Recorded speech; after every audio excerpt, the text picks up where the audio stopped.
بسم اللہ الرحمن الرحیم، ایاک نعبد و ایاک نستعین۔ میں ہوں عرش اور آپ دیکھ رہے ہیں میرا یوٹیوب چینل۔ سب سے پہلی خبر جو آج پی ٹی آئی کے متعلق ہے، پی ٹی آئی کے 86 اراکین کو ضمانتوں پر رہا کر دیا گیا ہے۔ یہ وہ کارکن ہیں جو معمولی سے جرم پر 6 ماہ کی سزا کاٹ چکے ہیں۔ ان کارکنوں کا جرم یہ تھا کہ انہوں نے تحریک انصاف کے جلسے میں شرکت کی تھی اور انہیں گرفتار کر کے فوجی عدالتوں سے سزا دلوائی گئی۔ دوسری خبر سعودیہ سے لیتے ہیں۔ سعودی عرب سے ایک خبر آ رہی تھی جو کہ بہت زیادہ ہائی لائٹ تھی کہ سعودی عرب 100 سے زیادہ شراب خانے سعودی عرب میں کھولنے جا رہا ہے۔ اس خبر کو مسلم دنیا میں بہت زیادہ اٹھایا گیا اور سعودی عرب پر بہت زیادہ تنقید کی گئی۔ اب سعودی حکومت کی طرف سے یہ بیان آ چکا ہے کہ سعودی عرب بے شک بدل رہا ہے، لیکن ایسا کوئی قانون، ایسی کوئی حرکت سعودی حکومت نہیں کرے گی جو اسلام اور اسلامی روایات کے خلاف ہو۔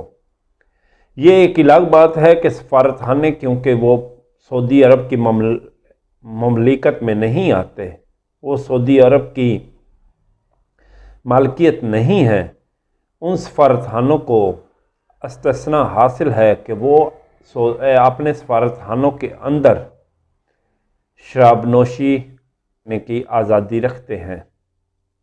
ہم دعا کرتے ہیں کہ سعودی عرب میں کبھی بھی ایسا کوئی قانون نہ بنے، سعودی عرب کی مسلم شناخت متاثر ہو۔ تیسری خبر ڈرون حملے کی۔ پاکستان میں 19 مئی کو ایک ڈرون حملہ ہوا جو کہ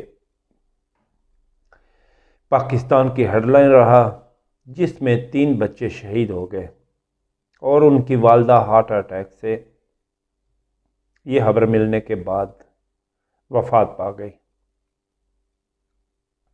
جس کے اوپر میر علی میں ایک دھرنا دیا گیا، جس کا مسئلہ کل شام کو حل ہو گیا اور دھرنا اٹھا لیا گیا۔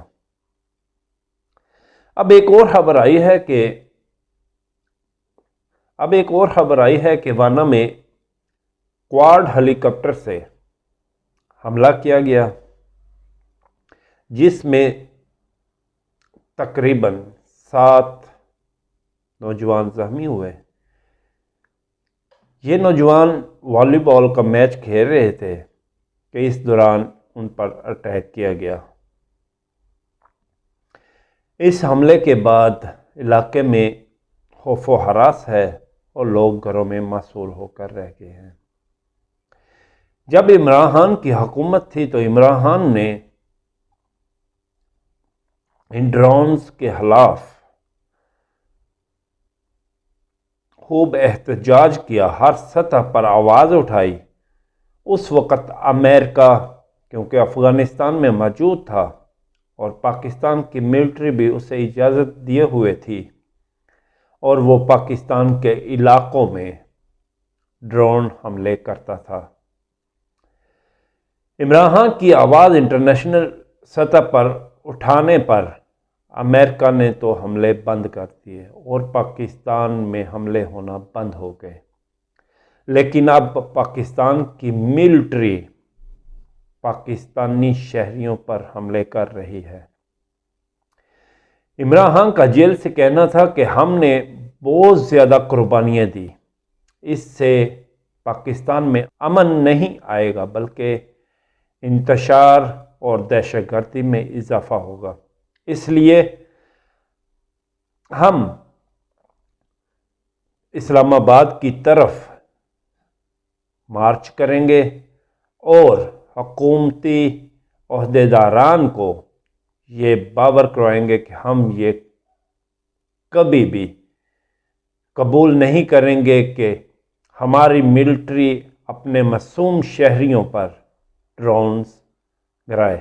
شریف نے 2 بار صدر مملکت بننے کے لیے کوشش کی اور ایوان صدر میں داخل ہونا چاہتے تھے، لیکن دونوں بار ان کی یہ خواہشات پوری نہ ہو سکی۔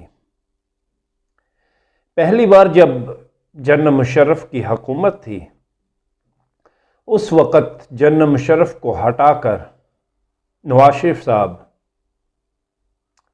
پاکستان کا صدر بننا چاہتے تھے۔ فرحت اللہ بابر جو پیپل پارٹی کے سینئر ترین رہنما ہیں، انہوں نے اپنی کتاب میں لکھا ہے کہ جب ہم مشرف کو ہٹانا چاہتے تھے اور ہم یہ سوچ رہے تھے کہ کیا فوج اس کی اجازت دے گی، تو ہم نے ڈرتے ڈرتے کیانی صاحب سے رابطہ کیا، تو کیانی صاحب نے فوراً حامی بھر لی۔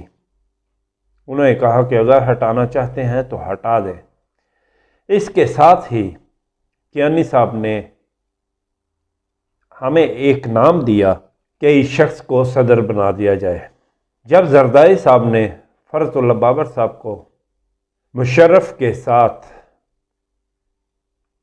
ملاقات کے لیے بھیجا اور انہیں بتایا کہ آپ کو صدر کے عہدے سے ہٹایا جا رہا ہے، تو انہوں نے ریسسٹ کیا۔ جنرل مشرف یہ سمجھتے تھے کہ فوج ان کی مدد کرے گی اور ان کا ساتھ دے گی، لیکن جب انہیں بتایا گیا کہ کیانی صاحب بھی یہی چاہتے ہیں، تو جنرل مشرف نے ہار مان لی اور صدر کے عہدے سے ہٹنے کے لیے راضی ہو گئے۔ دوسری طرف زرداری اور نواز شریف کی میٹنگ میں نواز شریف نے یہ اظہار کیا کہ ان کی پارٹی نون لیگ یہ چاہتی ہے کہ وہ صدر کے عہدے پر برجمہ ہوں، لیکن زرداری صاحب نے ہنسی میں یہ بات اڑا دی۔ زرداری صاحب جو خود مشرف کو ہٹا کر صدر کا عہدہ لینا چاہتے تھے، وہ کیسے نواز شریف کو ایوان صدر میں دیکھ سکتے تھے؟ اس لیے زرداری صاحب نے کوششیں شروع کر دی اور زرداری صاحب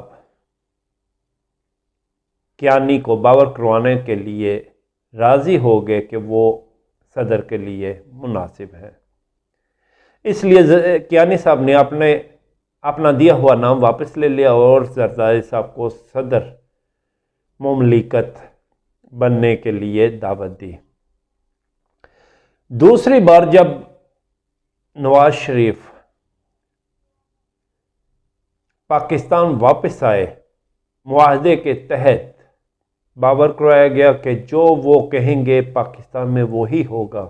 نواز شریف صاحب نے اظہار کیا کہ صدر میں جانا چاہتے ہیں، جسے باجوہ نے قبول کر لیا۔ لیکن جب الیکشن ہوا اور نون لیگ بری طرح ہار گئی، تو اس کے بعد نواز شریف نے اپنی سوچ کا اظہار کیا، تو جنرل منیر نے کہا کہ ایسا ممکن نہیں، کیونکہ آپ کی پارٹی بری طرح ہار چکی ہے اور فارم 47 کے دے کر آپ کو یہاں تک لایا گیا ہے۔ اب ایک ہی چیز ممکن ہے کہ آپ خاموش رہیں اور اپنے بیٹی اور اپنے بھائی کو آگے بڑھنے دیں۔ تو جب نواز شریف نے دیکھا کہ ان کو ایوان صدر میں نہیں لایا جا رہا، تو وہ فوج سے ناراض ہو گئے اور انہوں نے یہاں تک تو حامی بھر لی کہ ان کا بھائی وزیر اعظم اور ان کی بیٹی وزیر اعلیٰ ہوگی، لیکن ان کی یہ ناراضگی ختم نہیں ہوئی۔ اب فیلڈ مارشل کے اعزاز میں جب انہیں بلایا گیا، تو ان کی تصویریں بول بول کر یہ کہہ رہی تھی کہ وہ فوج سے خوش نہیں۔ ان کی دوسری بار کی گئی کوشش بھی ناکام ہو گئی۔ ایک آخری خبر جو کہ حکومت آج میڈیا پر آ کر یہ کہہ رہی ہے کہ انہوں نے اکنامی کو ٹیک اوور کر لیا ہے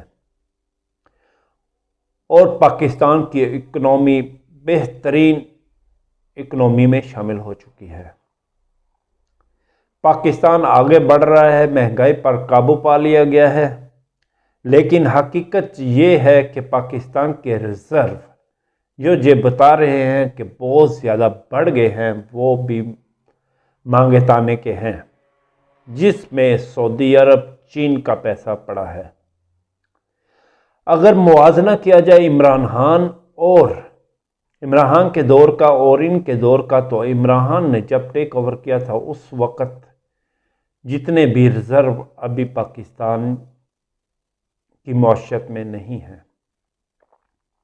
اس لیے یہ جھوٹا پروپیگنڈا کرنا اس طرف اشارہ ہے کہ یہ عوام کو یہ باور کروانا چاہتے ہیں کہ ان کا دور مثالی دور رہا، اور ان کی حکومت جانے کے بعد جب یہ الیکشن میں آئیں تو یہ ایک بیانیہ بنا سکیں کہ ان کے دور میں اکنامی بہت اچھی تھی۔